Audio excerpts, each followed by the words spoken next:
Bismillahirrahmanirrahim. Ketemu lagi dengan pelajaran ekonomi. Untuk hari ini kita akan membahas tentang pendapatan nasional ya. Nah, pendapatan nasional ini penting untuk dipelajari ya, karena dengan adanya pendapatan nasional akan mempermudah kita untuk bisa membandingkan pendapatan dari tahun ke tahun ya, dan dari pendapatan nasional ini nanti kita bisa mendapatkan gambaran tentang kemajuan dan kemunduran setiap sektor ekonomi, dan nanti ini bisa digunakan untuk bisa menentukan berbagai kebijakan ekonomi di masa yang akan datang ya. Kita lihat apa pengertian dari pendapatan nasional ya. Pendapatan nasional adalah jumlah perhitungan atau pendapatan yang diterima oleh seluruh masyarakat pada suatu negara dari penyerahan faktor-faktor produksi dalam kurun waktu tertentu ya, dan biasanya ini dihitung selama 1 tahun. Nah, dari pengertian itu ya, kita bisa melihat bahwa sistem pendapatan nasional yang digunakan akan nanti digunakan untuk mengumpulkan berbagai informasi perhitungan ya terhadap beberapa hal. Nah, yang pertama adalah ya, nanti akan digunakan untuk menghitung atau mencari informasi tentang nilai barang dan jasa yang diproduksi oleh suatu negara. Yang kedua, nanti bisa dihitung untuk menilai berbagai jenis pengeluaran atas produksi nasional ya. Dan yang ketiga adalah digunakan untuk menghitung jumlah pendapatan yang diterima oleh berbagai faktor produksi yang digunakan untuk menciptakan produk nasional ya. Nah, faktor produksi di sini ada 4 ya, ada tenaga kerja, ada tanah, ada modal, ada skill ya atau keahlian. Nah, dari pengertian ini nanti akan berpengaruh terhadap perhitungan pendapatan nasional ya. Nah, jadi nanti untuk menghitung pendapatan nasional di sini digunakan ada beberapa pendekatan sesuai dengan pengertian yang tadi ya.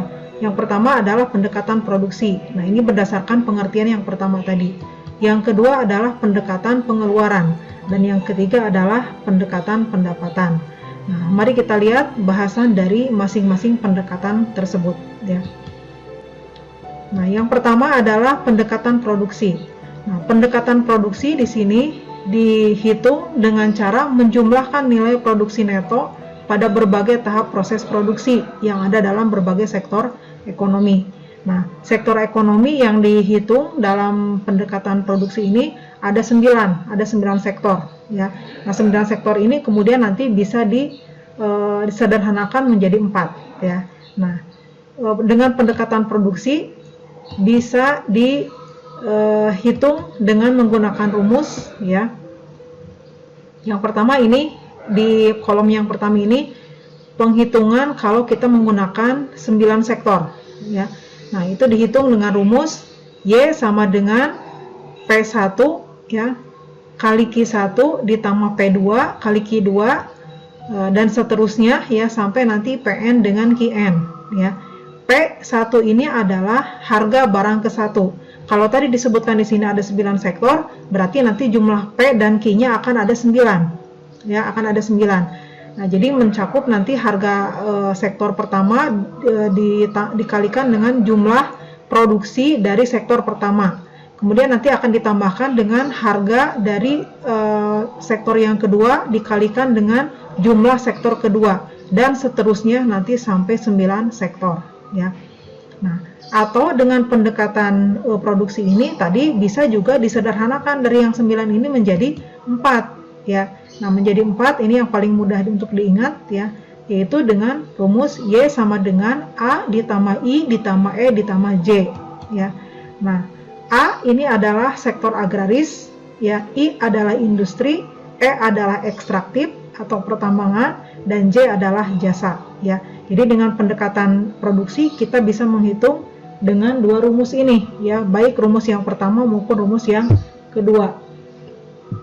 Kemudian selanjutnya dengan pendekatan yang kedua, ya, pendekatan pengeluaran. Nah, dengan pendekatan pengeluaran kita bisa menghitung pendapatan nasional itu dengan cara menjumlahkan pengeluaran, ya, para pelaku ekonomi. Nah, para pelaku ekonomi ini, ya, terdiri dari pengeluaran rumah tangga, kemudian investasi yang dilakukan oleh pengusaha, kemudian pengeluaran pemerintah, dan satu lagi adalah selisih, ya, ekspor dan impor yang dilakukan oleh luar negeri. Nah, jadi dengan pendekatan pengeluaran ini kita akan menghitung pendapatan nasional yang pengeluaran yang dilakukan oleh para pelaku ekonomi. Nah, pelaku ekonomi itu ada 4, ada rumah tangga, ada perusahaan, ada pemerintah, dan satu lagi ada luar negeri. Dengan pendekatan pengeluaran, nah, bisa disajikan dalam rumus, ya. Nah, Y sama dengan C tambah I tambah G ditambah X dikurangi M, ya.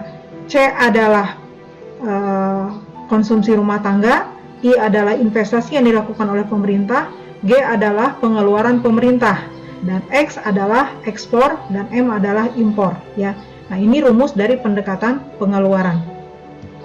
Yang selanjutnya adalah pendekatan pendapatan.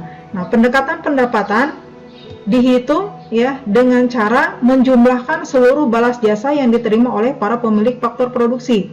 Nah, pemilik faktor produksi ini, ya, faktor produksi itu ada 4. Ada tenaga kerja, ada modal, ada tanah, ada skill. Nah, sehingga dengan pendekatan pendapatan ini, ya, bisa nanti dilihat, ya, rumusnya menjadi Y sama dengan R ditambah W ditambah I ditambah P, ya.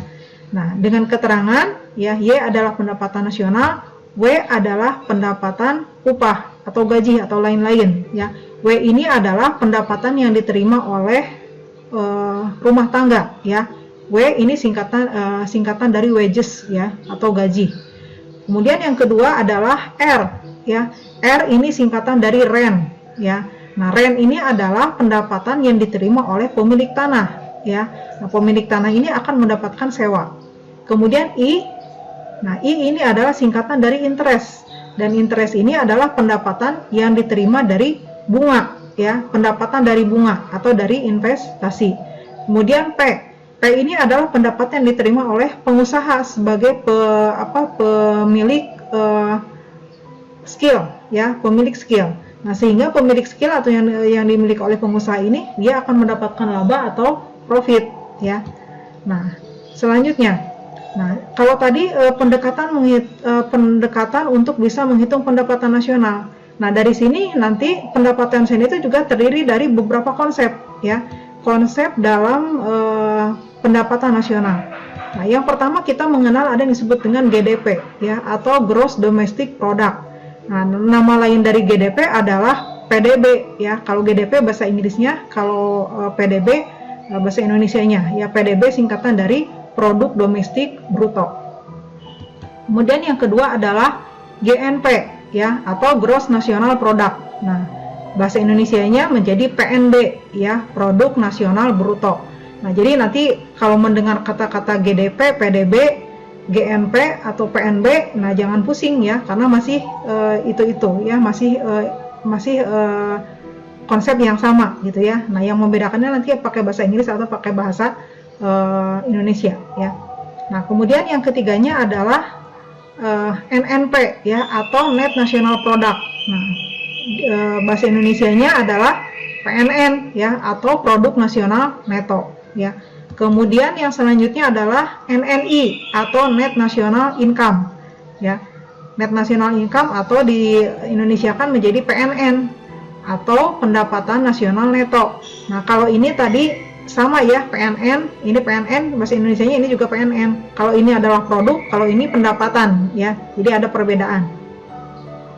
Nah, kemudian yang keempatnya adalah personal income, ya, atau PI. Nah, PI di bahasa Indonesianya menjadi PP, ya, atau pendapatan perseorangan.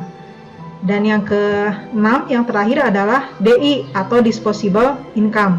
Nah, disposable income ini atau disebut dengan pendapatan yang siap pakai, ya. Nah, bahasa Indonesianya menjadi PD atau pendapatan disposable, pendapatan yang bisa langsung digunakan.